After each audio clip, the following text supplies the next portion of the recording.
জাতীয় থেকে আন্তর্জাতিক প্রান্তিক জনপদ থেকে নগর চারপাশে ঠিক কি ঘটছে এই মুহূর্তে তা নিয়ে আমাদের আয়োজন এখন চারদিক। সঙ্গে আছে আমি তৌহিদুল তারেক।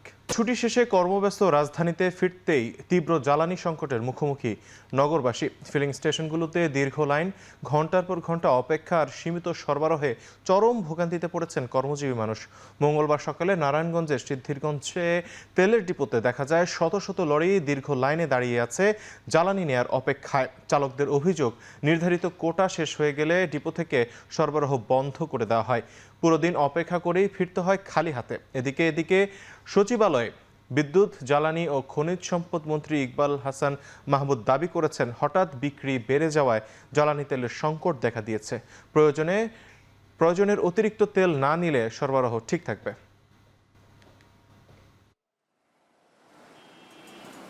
তিন চারটা পাম্পে ঘুরছি, তেল পাই নাই। বর্তমানে এখানে এসে তাও আধা ঘন্টা বেশি টাইম লাইনে থেকে তেলটা আমি পাইছি। আশপাশে যেসব পাম্পে তেল না, এগুলো যদি সমভাবে বন্টন করা যায় তাহলে কিন্তু লাইনটা এক জায়গা হয় না। নর্মালি 14,000 15,000 বিক্রি হয়, আর আমার 22,000 27,000 লিটার আমরা অকটেন নিয়ে আসি। সেখানে আমার তেল আসছে 4,500। ডিমান্ড আর স্টক, তো হঠাৎ করে এরকম ডিমান্ড বেড়ে গেছে যে যারা নাকি সারা দিনে যে তেল বিক্রি করতো সেই তেল 3 ঘন্টায় এসে শেষ করে ফেলছে। তো ন্যাচারালি তেল শেষ হয়ে যাবে। তো ভারত থেকে আরও জ্বালানি তেল আমদানির বিষয়ে ইতিবাচক সাড়া মিলেছে বলে জানিয়েছেন পররাষ্ট্র প্রতিমন্ত্রী শামা ওবায়েদ। মঙ্গলবার পররাষ্ট্র মন্ত্রণালয়ে সাংবাদিকদের সাথে মতবিনিময়ে কথা জানান তিনি। গ্রিন সিগন্যাল আমরা পেয়েছি ভারত থেকে, বাট সেটা জ্বালানি মন্ত্রণালয় ভালো বলতে পারবে। আমাদের যে বাংলাদেশি নাগরিকরা ওখানে রয়ে গেছে বিভিন্ন জায়গায়, তাদেরকে নিরাপত্তা দেওয়াটাই এখন আমাদের জন্য সবচেয়ে গুরুত্বপূর্ণ বিষয়। সেই লক্ষ্যে আমাদের মিশনগুলো কিন্তু 24/7 কাজ করে যাচ্ছে। জ্বালানি তেলের সংকটে এবার জেট ফুয়েলের দাম বাড়ানোর সিদ্ধান্ত নিয়েছে এনার্জি রেগুলেটরি কমিশন। এক ধাক্কায় প্রায় 80% দাম বাড়ানো হয়েছে। মঙ্গলবার নতুন এ মূল্য ঘোষণা করে বিইআরসি। উদ্ভূত পরিস্থিতিতে জ্বালানির দাম পর্যালোচনায় সকালে বৈঠক করে বিইআরসি।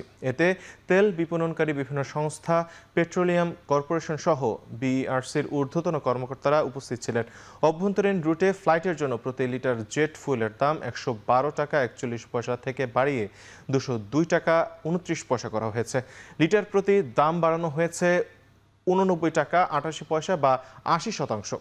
এছাড়া আন্তর্জাতিক ফ্লাইটের জন্য প্রতি লিটার ফুয়েলের দাম $0.73 থেকে বাড়িয়ে $1.32 নির্ধারণ করা হয়েছে। দর বৃদ্ধির হার প্রায় 79%। কাল থেকে এই দাম কার্যকর হবে।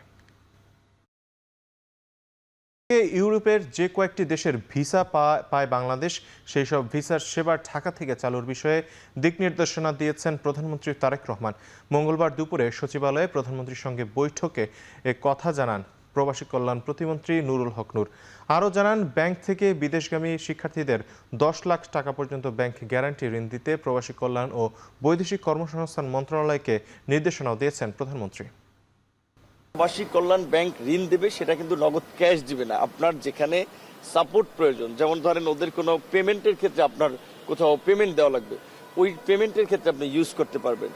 আদার্স কোনো সাপোর্ট লাগলে শুধুমাত্র ওই ক্ষেত্রে যে 10 লক্ষ টাকা লোন দিয়ে দেবে, একজন ক্যাশ নিয়ে যাবে সেটা না, শুধুমাত্র তারা যেন বিদেশে যেতে পারে সেই ক্ষেত্রে এই সুবিধাটা দেওয়া হচ্ছে। অন্য কাজে এই টাকাটা কিন্তু খরচও করতে পারবে না। আর এখানে যেহেতু সাধারণ ব্যাংকগুলো লোন দেওয়ার ক্ষেত্রে একটা ব্যাংক গ্যারান্টি কিংবা অনেক ধরনের জটিলতা আছে, আর আমরা মূলত আমাদের স্টুডেন্ট যারা যায় তারা কিন্তু বিভিন্ন দেশে পড়াশোনা করার উদ্দেশ্যে গেলেও ওই সমস্ত দেশে শেষ পর্যন্ত একটা কর্মসংস্থানের সাথেই যুক্ত হয়ে যায়। তো সেই ক্ষেত্রে আমরা অনেকভাবে লাভবান হচ্ছি। এপ্রিল মাসের শেষ নাগাদ ট্রাফিক নিয়ন্ত্রণে নগরবাসী সুফল পাবে বলে জানিয়েছেন স্বরাষ্ট্রমন্ত্রী সালাউদ্দিন আহমেদ। মঙ্গলবার দুপুরে ঢাকার 2 সিটি কর্পোরেশনের প্রশাসক, পুলিশের আইজিপি, স্বরাষ্ট্রমন্ত্রী ও ডিএমপি কমিশনারের সাথে যানজট নিরসনে করণীয় ঠিক করতে বৈঠক করেন প্রধানমন্ত্রী তারেক রহমান। বৈঠক শেষে স্বরাষ্ট্রমন্ত্রী সাংবাদিকদের বলেন, ট্রাফিক নিয়ন্ত্রণে রাজধানীর 120টি সিগন্যালে নিজস্ব প্রযুক্তিতে লাইট লাগানো হবে। দ্রুতই ট্রাফিক ব্যবহার উন্নতি হবে। এছাড়াও ঢাকা দক্ষিণ সিটি কর্পোরেশনের প্রশাসক আব্দুস সালাম বলেন, আগামী 1 মাসের মধ্যে যানজট কমিয়ে আনা হবে। অটোরিকশাকে শৃঙ্খলার মধ্যে আনতে আলোচনা করা হবে বলেও জানান তিনি। আমরা এপ্রিল মাসের শেষ নাগাদ মোটামুটি স্বল্প মেয়াদী যে সমস্ত পরিকল্পনা নেওয়া হয়েছে সেগুলোর বাস্তবায়ন করতে পারবো। তার ফলে ঢাকা শহরে যানজট সমস্যার অনেকটা নিরসন হবে স্বল্প মেয়াদে। তারপরে মধ্যমেয়াদে এবং দীর্ঘমেয়াদী বাস্তবায়ন পরিকল্পনাগুলো বাস্তবায়ন করলে আশা করা যায় এই আমাদের ট্রাফিক সিস্টেমের একটা ব্যাপক উন্নয়ন হবে। পুলিশের পক্ষ থেকেও কিছু কিছু বিষয় বলা হয়েছে এবং সিটি কর্পোরেশনের পক্ষ থেকেও কিছু বিষয় আসছে, এই বিষয়গুলো আমরা আলোচনা করেছি। ইনশাল্লাহ আগামী 1 মাসের মধ্যে আমরা সেই সমস্ত বিষয়গুলো সমন্বয় করে যতটুকু সম্ভব আমরা চেষ্টা করব যাতে অন্তত কিছুটা হলো যানজট কমিয়ে আনা যায়, ট্রাফিক সিস্টেমটাকে যে পুরোপুরি কার্যকর করা যায়। তত্ত্বাবধায়ক সরকারের বিষয়টি আদালতে বিচারাধীন আছে। এ বিষয়ে আদালতের রায় আসার পর সিদ্ধান্ত ভবিষ্যতে নির্ধারিত হবে বলে জানান তথ্য ও সম্প্রচার মন্ত্রী জহিরুদ্দিন স্বপন। মঙ্গলবার সকালে রাজধানীর সিরডাপ কনফারেন্স সেন্টারে এক অনুষ্ঠানে মন্তব্য করেন তিনি। আমাদের দেশে এই মুহূর্তেও তত্ত্বাবধায়ক সরকার ব্যবস্থা আদালতের বিচারাধীন আছে। এখনো পর্যন্ত আদালতের সেই চূড়ান্ত রায় না হওয়া পর্যন্ত এবং রাষ্ট্রপতির যেই আদেশের বলে আমাদের সংবিধান সংস্কার পরিষদ গঠিত হয়েছে, সেই সংক্রান্ত আলোচনা যেটি সংসদে চলছে তার মীমাংসা না হওয়া পর্যন্ত তত্ত্বাবধায়ক সরকারের ভবিষ্যতের সাংবিধানিক অবস্থানটা পরিষ্কার হবে না। হাদি হত্যার মামলায় প্রধান 2 আসামি ফয়সাল করিম ও আলমগীর হোসেনকে জিজ্ঞাসাবাদের জন্য দিল্লিতে নেওয়া হয়েছে। সেখানে তাদের জিজ্ঞাসাবাদ করবে ভারতের কেন্দ্রীয় গোয়েন্দা সংস্থা NIA এর তদন্তকারী কর্মকর্তারা।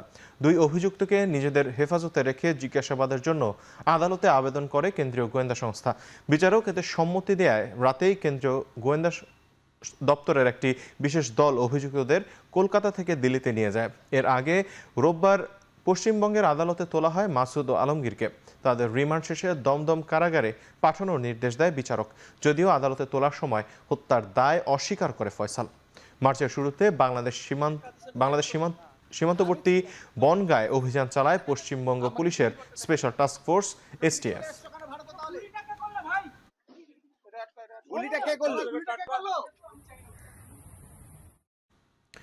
OneEleven-এর আলোচিত সেনা কর্মকর্তা ও সাবেক সংসদ সদস্য মাসুদ উদ্দিন চৌধুরীকে 5 দিনের রিমান্ড মঞ্জুর করেছেন আদালত।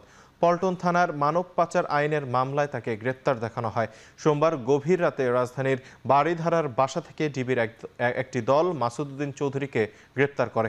তার বিরুদ্ধে OneEleven সরকারের আমলে ক্ষমতার অপব্যবহার করে রাজনীতিবিদ ও ব্যবসায়ীদের হয়রানির অভিযোগ রয়েছে। সাবেক MP মাসুদ উদ্দিন চৌধুরীর বিরুদ্ধে 11টি মামলা ও গ্রেপ্তারি পরোয়ানা রয়েছে। মানব পাচার ছাড়াও দুদকের মামলা রয়েছে তার বিরুদ্ধে। অতিরিক্ত পুলিশ কমিশনার শফিকুল ইসলাম জানান, কারো অবস্থান দেখে নয়, অপরাধ অনুযায়ী ন্যায় বিচার নিশ্চিত করা হবে। 2018 সালের সংসদ নির্বাচনে ফেনী 3 আসন থেকে জাতীয় পার্টির মনোনয়নে সংসদ সদস্য নির্বাচিত হন মাসুদ উদ্দিন চৌধুরী। এর আগে তিনি অস্ট্রেলিয়ায় হাই কমিশনারের দায়িত্ব পালন করেন।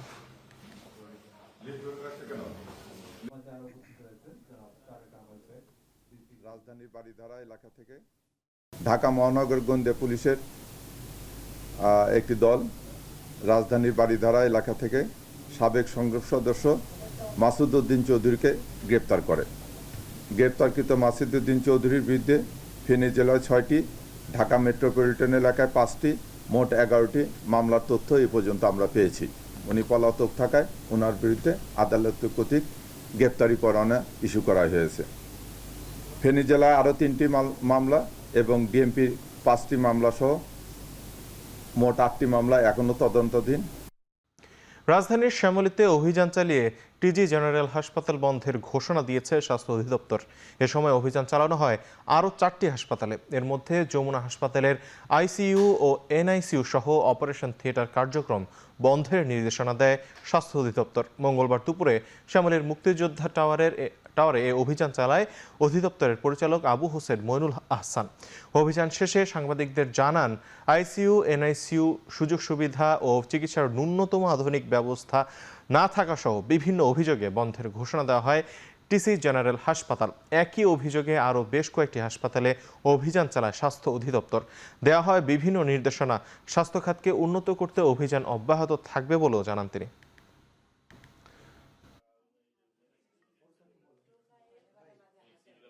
মন্ত্রী মহোদয় বলেছে যে ক্লিনিক বন্ধ করা, জেল জরিমানা করা কিন্তু আমাদের উদ্দেশ্য না। আমাদের উদ্দেশ্য হচ্ছে যতভাবে এদিকে সংশোধন করতে পারি, সেটা যে জেল জরিমানার মাধ্যমে হয়ে থাকে, পরিদর্শনের মাধ্যমে হয়ে থাকে, আপনাদের রিপোর্টিংয়ের মাধ্যমে হয়ে থাকে। আমি বলি এটা একটা কম্প্যাক্ট প্রসিডিওর এবং গ্রুপ ওয়ার্ক। আপনারা আমাদের গ্রুপ ওয়ার্কারই অংশ, আপনারা রিপোর্ট করেন। আমি আপনাদের আশ্বস্ত করতে পারি এবং আপনারা আমার ইতিহাস বলবে যে আপনাদের কোনো রিপোর্টই আমরা নো স্টোন ইজ আনটার্নড। আমরা প্রত্যেকটা বড় পাথর থেকে শুরু করে নুড়ি পাথর পর্যন্ত আমরা আপনাদের রিপোর্টিংকে আমরা গুরুত্ব দিই। তা আপনারা রিপোর্টিং করেন, মানে কিপ দিস গোয়িং, এবং আমরা কাজ করে যাব।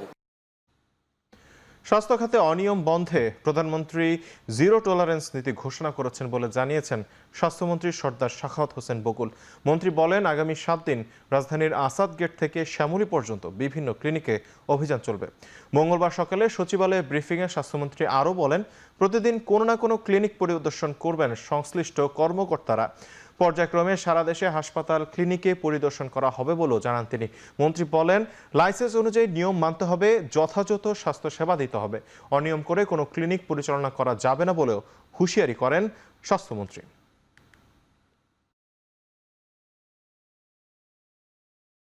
এভরিডে আমরা কোনো না কোনো আমাদের কোনো না কোনো কর্মকর্তা আমরা এখন ফর এক্সাম্পল আমরা ধরেছি from Asad gate to Shyamoli ring road পর্যন্ত এই এরিয়াতে যতগুলি ক্লিনিক আছে প্রত্যেকটা আমরা বাই নেক্সট 7 days আমরা ভিজিট করব।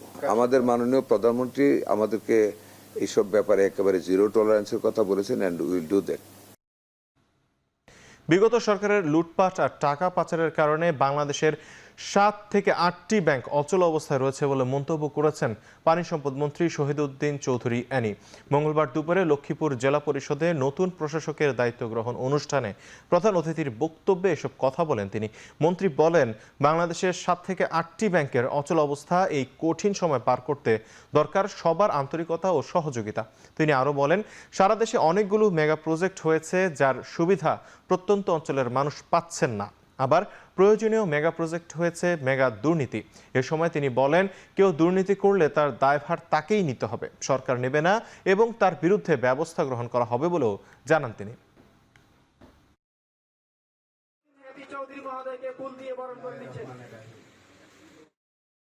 এমন এমন মেগা প্রজেক্ট হয়েছে যেটা এই মুহূর্তে গত 17 বছর এটা না করলেও চলত। আবার কিছু মেগা প্রজেক্ট খুব জরুরি ছিল, সেগুলো হয়েছে ঠিকই, কিন্তু 1000 কোটি টাকার প্রজেক্ট 10,000 কোটি টাকা পেয়েছে। এইভাবে মেগা প্রজেক্টে মেগা দুর্নীতি হয়েছে। কোনোভাবেই যেন দুর্নীতি না হয়, সেটা জেলা পরিষদ হোক, সেটা লক্ষ্মীপুর পৌরসভায় হোক, পুলিশ ডিপার্টমেন্টে হোক, সিভিল প্রশাসনে হোক, এবং লক্ষ্মীপুর রোডসে হোক আর এলজিডিতে হোক বা অন্য কোনো ডিপার্টমেন্টে হোক, দায়িত্ব কিন্তু তাকে বহন করতে হবে। চট্টগ্রামের কালুরঘাট বেতার কেন্দ্র থেকে প্রেসিডেন্ট জিয়াউর রহমানের স্বাধীনতা ঘোষণার স্মৃতি ধরে রাখতে প্রয়োজনীয় ব্যবস্থা নেওয়া হচ্ছে বলে জানিয়েছেন সংস্কৃতি মন্ত্রী নিতাই রায়চৌধুরী। মঙ্গলবার দুপুরে কালুরঘাট বেতার কেন্দ্র পরিদর্শন শেষে তিনি আরও বলেন, স্বাধীনতার ঐতিহাসিক স্থানের যে অংশে শহীদ প্রেসিডেন্ট জিয়াউর রহমান স্বাধীনতার ঘোষণা দিয়েছিলেন, সেই জায়গায় তার একটি আবক্ষ ভাস্কর্য স্থাপন করা হবে। ইতিহাসের সবচেয়ে গুরুত্বপূর্ণ সময়টাই হচ্ছে এই স্বাধীনতার ঘোষণা।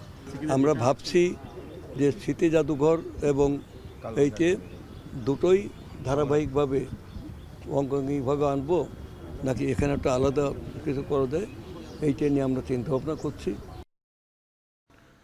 দেশের শীর্ষস্থানীয় মোবাইল আর্থিক সেবা প্রতিষ্ঠান নগদ 2024 সালের জানুয়ারি থেকে 2025 সালের জুন পর্যন্ত রেভিনিউ ভাগাভাগির অংশ হিসেবে বাংলাদেশ ডাক বিভাগকে 13,82,30,470 টাকা দিয়েছে। মঙ্গলবার রাজধানীর আগারগাঁওয়ের ডাক ভবনে এক অনুষ্ঠানে চেকটি ডাক অধিদপ্তরের মহাপরিচালক কাজী আসাদুল ইসলামকে হস্তান্তর করেন নগদের chief financial officer Afzal Ahmed. অনুষ্ঠানে ডাক বিভাগের ও নগদের ঊর্ধ্বতন কর্মকর্তারা উপস্থিত ছিলেন। চুক্তি অনুযায়ী ব্যবসা পরিচালনার জন্য প্রযুক্তিসহ প্রয়োজনীয় সব বিনিয়োগ করবে নগদ। সেবা পরিচালনার ক্ষেত্রে ডাক বিভাগের কোনো আর্থিক বিনিয়োগও থাকবে না। সেবার আয়ের 51% পাবে ডাক বিভাগ, বাকি 49% পাবে নগদ। এর আগে সেবা শুরুর পর থেকে বিভিন্ন সময়ে ডাক বিভাগকে মোট 14,60,94,000 টাকা রেভিনিউর অংশ দিয়েছে নগদ।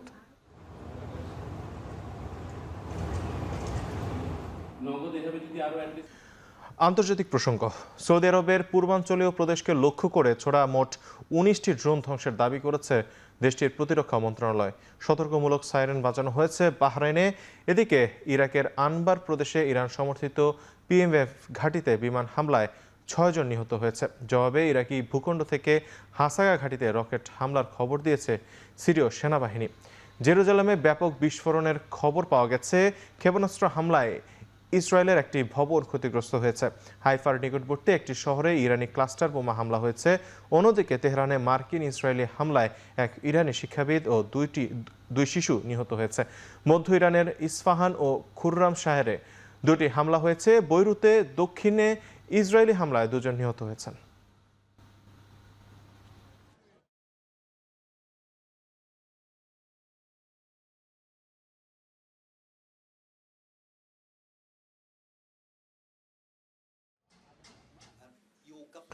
উত্তর কোরিয়া স্থায়ীভাবে পরমাণু শক্তি বৃদ্ধি করবে বলে সাফ জানিয়ে দিয়েছেন উত্তর কোরিয়ার নেতা কিম জং উন। দেশটি দক্ষিণ কোরিয়াকে সবচেয়ে বড় শত্রু হিসেবে গণ্য করে বলেও মন্তব্য করেছেন কিম। মঙ্গলবার দেশটির রাষ্ট্রীয় টেলিভিশনে এই খবর জানানো হয়। কিম বলেন, পরমাণু শক্তিধর রাষ্ট্র হিসেবে উত্তর কোরিয়ার অবস্থান এখন স্থায়ী। দেশের নিরাপত্তা এবং উন্নতির জন্য এই পরমাণু শক্তি বাড়ানো খুবই প্রয়োজন। তিনি পরিষ্কার জানিয়ে দেন, অর্থ বা নিরাপত্তার বিনিময়ে তারা পরমাণু অস্ত্র ছাড়বেন না। কিম আরও বলেন, দক্ষিণ কোরিয়া এখন তাদের প্রধান শত্রু। উত্তর কোরিয়ার ওপর কোনো আঘাত এলে তারা কঠোর জবাব দেবে বলেও হুঁশিয়ারি দেন দেশটির সর্বোচ্চ এই নেতা।